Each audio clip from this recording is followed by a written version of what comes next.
Hello, this is Mrs. Neary, and this video is going to be about finding the delta H value, which is otherwise known as the heat of reaction, using bond energies, which are sometimes also called bond enthalpies. And there's a few different ways of finding the delta H of a reaction. You would use this method if you were given a table of bond energies or bond enthalpies. And the equation that you use for this is the delta H is the sum of the energy of the bonds broken minus the sum of the energy of the bonds formed. Since you are breaking the bonds in what you start with, your reactants, and forming the bonds and what you end up with, your products, you can think of it as the delta H is the reactant bond energies minus the product bond energies. So it's reactants minus products. You want to be careful. Note that this equation is not on your equation sheet. There is an equation that looks temptingly similar to this one, but the one that's on your equation sheet is for heats of formation. This is for bond energies. They're actually the opposite order. So heats of formation is products minus reactants. Bond energies is reactants minus products. And that's because one of the values has to do with the energy to make bonds and one has to do with the energy to form bonds, so they're kind of the opposite. So let's look over here and relate delta H to these reaction profiles we've been looking at. We've got two reaction profiles here. The one on the top is an exothermic reaction. You can tell this because the products are lower in energy than the reactants. So there's a net loss in energy throughout this process. The bottom one is an endothermic reaction. You can tell this because the products are higher in energy than the reactants, so there's a net gain in energy. In this top example, notice in our reaction profiles, they always go up a little bit before they go down. This first part where they go up, we've called that the activation energy. That peak here in the middle is our transition state. And you can think of that activation energy as being equivalent to the energy required to break those initial bonds. Notice that this is an approximation. It's not 100% true, but it's a pretty good approximation. So this first part in which that involves energy input is the energy required to break your reactant bonds.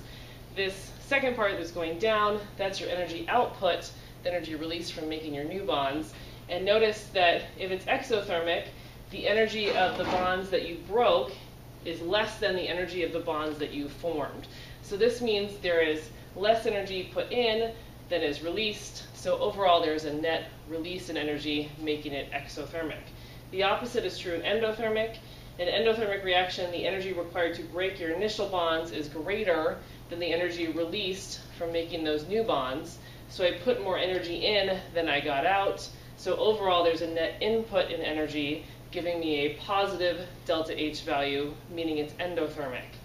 Sign is incredibly important when you're doing these thermochemistry calculations, so pay careful attention to it.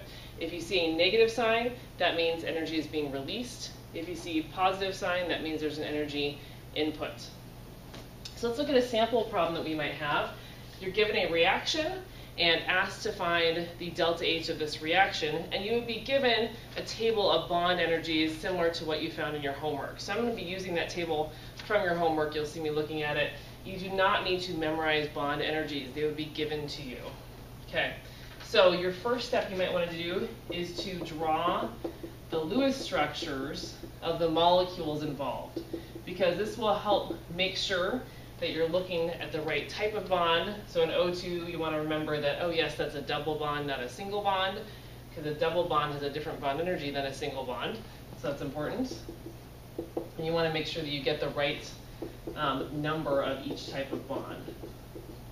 And I'm going to draw a line here separating them to distinguish between the bonds that I'm breaking and the bonds that I'm going to be making.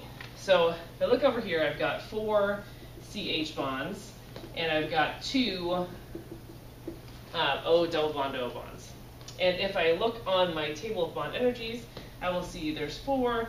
Each CH has a bond energy of 412 kilojoules per mole, and I've got 4 moles of bonds here, and I've got 2 times, let's see, this is 499. So if I add this all up, 4 times 412 plus 2 times 499, I will get 2,646 kilojoules of energy. So that's the energy that I had to put into my reaction to break those bonds. Okay. Then I'm going to get some energy out from forming new bonds. So there's always some energy input, some energy output.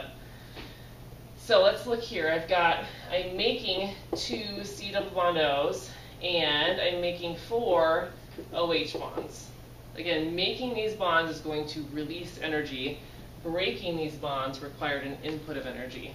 So energy input, energy output. Okay, 2 C double bond O, that is 799. And I've got 4 OHs, and those OHs are 467. If I add all those up, I have 3,466. So I had to put in 2,646 kilojoules of energy. I get out 3,466 kilojoules of energy. Notice how I'm getting out more than what I put in. So this looks like this scenario right here is going to be an exothermic reaction with a negative delta H. If I look over here at my equation, the way that I find the overall delta H is I take the energy of the bonds broken minus the energy of the bonds formed. So this is what I broke, these are my reactants. This is what I formed, these are my products. So to find delta H, I'm going to take 2,646 minus 3,466. When I do that, I end up with a negative 820 kilojoules. Again, that sign is very important. It's a negative 820. Okay.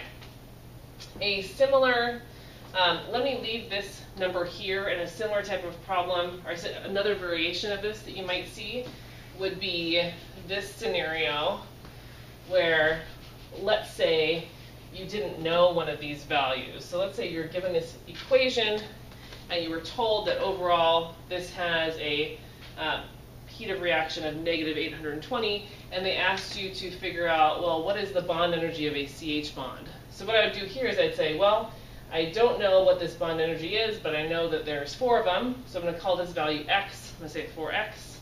I know that this value was 499. I'm going to subtract from it my products over here, which were 2 times 799 and 467. And I would say these all add up to negative 820.